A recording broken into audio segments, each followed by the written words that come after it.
बाप बसलेत वरती आरएसएस वाले, ते हाफ चड्डीवाले, ते देणार आहे ना आरक्षण द्यायला? आरएसएसच्या संविधानामध्ये आरक्षण हा विषयच नाही, हे तुम्ही पहिले समजून घ्या. लवकरात लवकर मराठा समाजाला आम्ही आरक्षण देणार आणि आरक्षण मिळवून देणार. मला तारीख काय नाही, ते अच्छे दिन सारखे तारीख बिरीख काय विषय नाही. अरबी समुद्रामध्ये आपलं महाराजांचं ते काय स्मारक बांधताय, पण हे काय आता हे धाग्यावाल्यांचं सरकार त्याच्याशिवाय काय करणार नाही.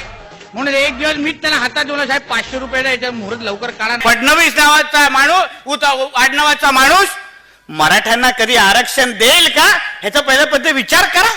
एक कुठलं तरी स्टेटमेंट आरएसएसच्या मोहन भागवतजींनी दिलं, म्हणजे ह्यांचे जे सर्व आहेत तेच अगर बोलत असतील की आरक्षणाबद्दल विचार करायला लागेल, तर तुम्हाला आणि आम्हाला आरक्षण भेटणार आहे का? अहो तोच माणूस बोलतोय जो ह्यांचा बाप आहे, तोच बोलतोय का बाबा आरक्षण बिरेक्शन चला विचार करू, त्याच्यानंतर स्पष्टीकरण पण देत नाही. हे राज्य सरकार, हे फडणवीसांचं राज्य सरकार, हे हाफचड्डीवाल्यांचं राज्य सरकार, हे आम्हाला कधी आरक्षण देणार नाही.